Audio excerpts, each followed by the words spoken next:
네, 우리 호세아 1장 보겠습니다. 호세아 1장. 네, 우리 천섭이 보세요. 천섭이. 우시야와 요담과 아하스와 히스기야가 이어 유다 왕이 된 시대 곧 요아스의 아들 여로보암이 이스라엘 왕이 된 시대에 부엘이의 아들 호세아에게 임한 여호와의 말씀이다. 여호와께서 비로소 호세아로 말씀하시니라. 여호와께서 호세아에게 이르시되 너가 가서 음란한 아내를 취하여 음란한 자식들을 낳아라. 이 나라가 여호와를 떠나 크게 행함이니라. 이에 저가 가서 드블라임의 딸 고멜을 취하였더니 저가 잉태하여 아들을 낳으매 여호와께서 호세아에게 이르시되 그 이름을 이스르엘이라 하라. 조금 후에 내가 이스라엘의 피를 예후의 집에 갚으며 이스라엘 족속의 나라를 폐할 것임이니라. 그날에 내가 이스라엘 골짜기에서 이스라엘의 활을 꺾으리라 하시니라. 고멜이 또 잉태하여 딸을 낳으매 여호와께서 호세아에게 이르시되 그 이름을 로르하마라 하라. 내가 다시는 이스라엘 족속을 긍휼히 여겨서 사하지 않을 것임이니라. 그러나 내가 유다 족속을 긍휼히 여겨 저희 하나님 여호와를 구원하겠고 활과 칼이나 전쟁이나 말과 마병으로 구원하지 아니하리라 하시니라.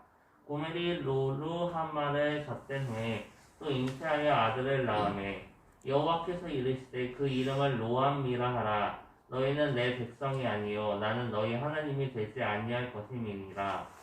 그러나 이스라엘 자손의 수가 바닷가의 모래같이 되어서 측량할 수도 없고 셀 수도 없을 것이며 전에 저희에게 이르기를 너희는 내 백성이 아니라 한 그곳에서 저희에게 이르기를 너희는 사실 하나님의 자녀라 할 것이다.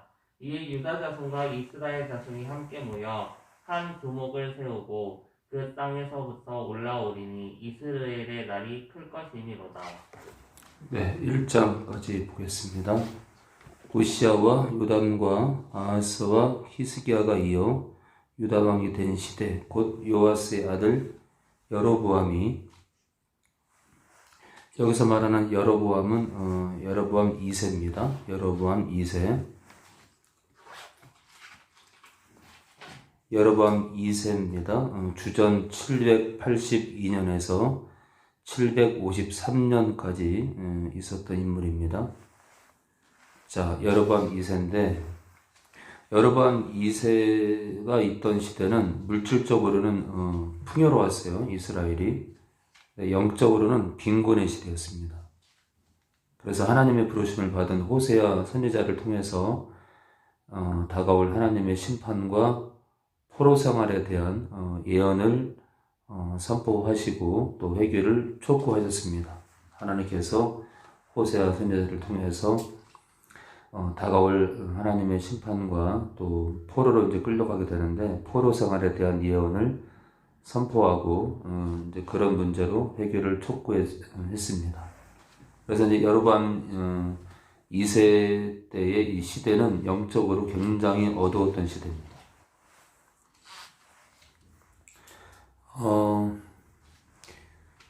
이 호세아라는 이름은요, 구원 또는 인도라는 뜻의 이름이 있어요.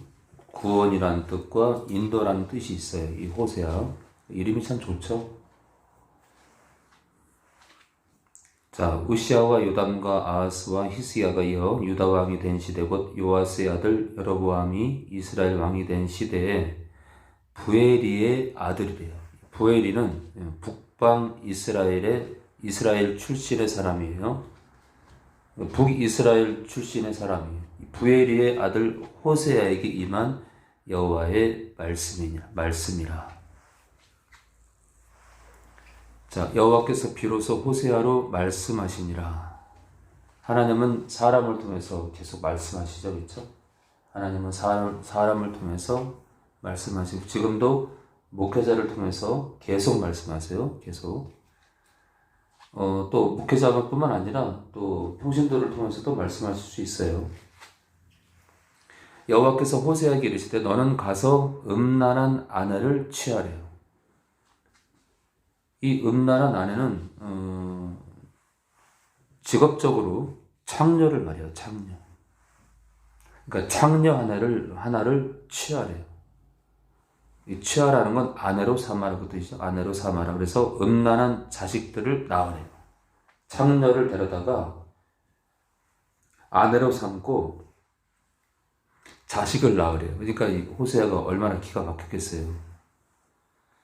자, 음란한 자식들을 낳으래요. 이 나라가 여호와를 떠나 크게 행음함이니라. 이게 지금 예화도 아니고 실제적으로 있었던 일입니다. 호세아 선지자한테 하나님의 사람한테 창녀를 데려다가 아내를 삼고 자식을 낳으래요. 이유가 뭐냐면 이 나라가 여호와를 떠나 크게 행음함이니라. 이스라엘이 하나님을 떠났기 때문에 너도 또한 그렇게 취하라 이거예요. 창녀를 취해서 가정을 꾸리래요. 그리고 아이를 낳으래요. 얼마나 기가 막혔겠어요. 이에 저가 가서 따지지도 않아요.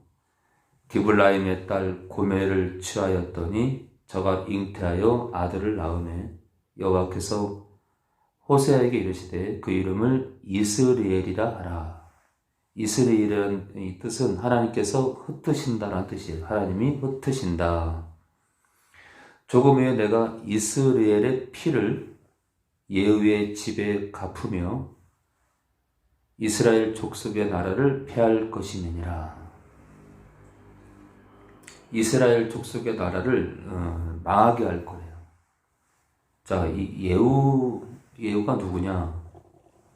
이스라엘의 피를 예후의 집에 갚겠다. 예후가 누구냐면 이제 우상을 섬기던 아합 그 가문을 하나님의 명령대로 멸망시킨 사람이에요. 그런데 왜 예후의 집에 그 이스라엘의 피를 갚는다 하셨을까요? 우상을 섬기던 아합 왕 가문을 하나님 명령대로 멸망시킨 장본인인데 왜 그랬을까요? 그리고 이 예후는 이스라엘의 군대 장관이었어요. 그런데 이제 이 예후가 그 북이스라엘의 이스라엘을 살해를 하고 이스라엘 왕위에 올라요. 이스라엘을 살해를 하고 이스라엘 왕이 오르는데, 근데 이제 문제는 뭐냐면 이제 그 다음이 문제예요. 이 예후가 이제 그리고 나서 왕이 오른 다음에 자신의 출세와 개인적인 그 적대심의 목적으로 행동을 해요. 그래서 왕이 된 이후에, 그러니까 이제 아합 왕 가문을 멸망시킨 것까지는 좋은데 왕이 된 이후에 금송아지를 숭배하고 하나님의 율법을 따르지 않았어요. 이 예후가. 그러다 보니까 하나님께서 예후가 이스라엘을 살해하고 나서 이제 왕이 됐는데, 예후가 이렇게 죄악을 범한 문제로 하나님께서 예후의 그 왕가를, 예후의 그 후손들을 그 멸망시킬 거라는 얘기가 지금 기록이 된 거예요. 그러니까 이제 아합 왕 가문을 멸망시키라고 세워놨는데 자기가 왕이 된 이후에 이스라엘을 영적으로 더 피폐하게 만드니까 하나님께서 예후의 왕가를, 예후의 자손들이 계속 왕이 됐는데 그 왕가를 멸망을 시켜요. 그런 뜻이에요. 이게 지금 이스라엘의 피를 예후의 집에 갚는다는 것은 왕이 된 이후에 예후와 예후의 그 후손들이 하나님을 제대로 섬기지 않아요. 말씀을 따르지 않고. 그래서 하나님께서 보복하신다는 얘기예요. 자, 5절입니다. 그날에 내가 이스라엘 골짜기에서 이스라엘의 활을 꺾으리라.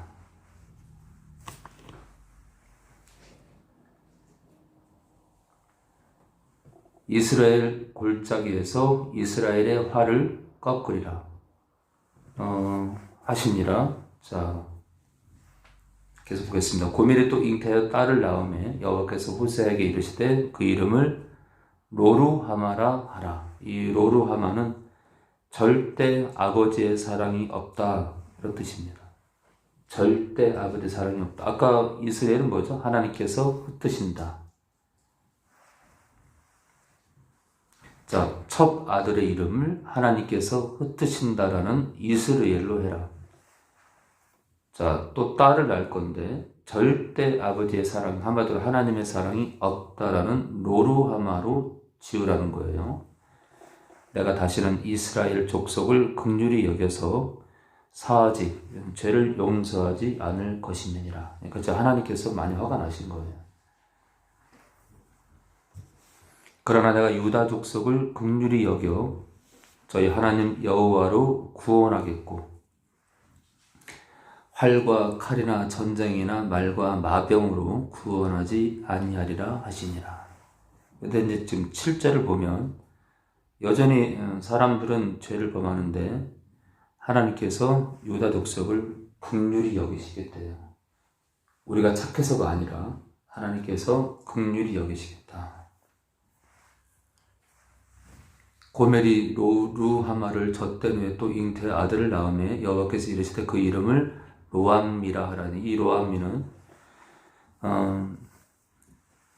너희는 결코 나의 백성이 아니다 라는 뜻이에요. 너희는 결코 나의 백성이 아니다. 첫 번째 아들은 이스라엘, 하나님께서 흩으신다. 두 번째 딸은 로루하마, 절대 아버지의 사랑이 없다.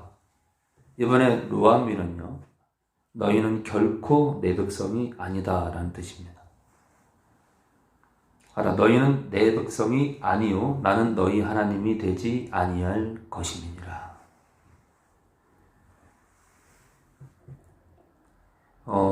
내가 너희 하나님이 아니다. 참 저주죠, 저주.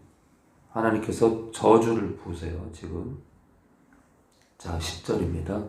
그러나 이스라엘 자손의 수가 바닷가에 모래같이 되어서, 참 이게 하나님의 그 인류의 역사를 보면은 하나님께서 우리가 잘난 게 아닌데, 그리고 이방 민족이 잘난 게 아닌데, 이스라엘이 불순종하니까 이방인에게로 긍휼이 흘러요, 긍휼이. 그리고 또 마지막 때가 되면 세상 끝까지 복음이 전해지면 다시 이스라엘로 긍휼이 넘어가요. 하나님의 모략은, 하나님의 지혜는 사람이 아무리 뛰어나도 하나님의 지혜를 따라갈 수 없을 것 같습니다. 자, 이방이 잘나서가 아닌데 이방 민족에게 긍휼을 베풀어요. 자, 그러나 이 그러나가 중요해요. 그러나 그렇게 이스라엘 백성들이 하나님을 떠나지만, 하나님 앞에 죄를 범하지만, 우상을 섬기지만, 그러나 이스라엘 자손의 수가 바닷가에 모래같이 되어서 측량할 수도 없고 셀 수도 없을 것이며, 그러니까 다시 하나님께서 이스라엘을 회복시킬 거라는 거예요. 잘나서가 아니에요, 잘나서가. 전에 저희에게 이르기를 너희는 내 백성이 아니란 그곳에서 저희에게 이르기를 너희는 사신 하나님의 자녀라 할 것이라. 이에 유다 자손과 이스라엘 자손이 함께 모여 한 두목을 세우고 그 땅에서부터 올라오리니 이스라엘의 날이 클 것이미로다. 네, 이스라엘을 회복시킬 거라는 얘기가 지금 10절, 11절에 근거도 없어요. 근거라는 건 그냥 하나님의 긍휼입니다. 하나님의 은혜고. 우리가 근거가 아니에요. 우리가 착해서가 아니라 하나님께서 이스라엘을 긍휼히 여기신다. 그래서 사실 우리가 이제 그리스도 안에 머물러 있으면서도 여전히 죄악을 범하잖아요. 근데 그런 모든 가운데 예수님 피를 의지해서 당연히 씻지만 예수님 피를 위해서 당연히 쉽지만 우리를 여전히 사랑하시는 그 사랑 때문에 저희가 살아가는 거지. 우리가 아무리 우리가 뭘 한다고 해서 되는 것이 아니잖아요. 그래서 하나님께서 우리를 여전히 긍휼히 여기시고 여전히 우리를 사랑하시기 때문에 우리가 믿음을 버리지 않는다면 그 끝까지 성령 안에서 이 길을 간다면 우리를 끝까지 품으시고 가실 줄 믿습니다. 성부와 성자와 성령에 감사합니다. 하나님 아버지, 지금부터는 이렇게 1장씩만, 한 장씩만 나가려고 합니다. 많이 나가기보다 한 장 한 장 더 꼼꼼하게 역사적 배경도 얘기하고 그렇게 훑어보면서 구약의 연설을 함께 나가려고 합니다. 지혜를 더해 주시고 듣는 자들도 지혜를 허락하사 서로가 말씀의 은혜를 받을 수 있도록 도와주시옵소서. 예수님의 이름으로 기도합니다.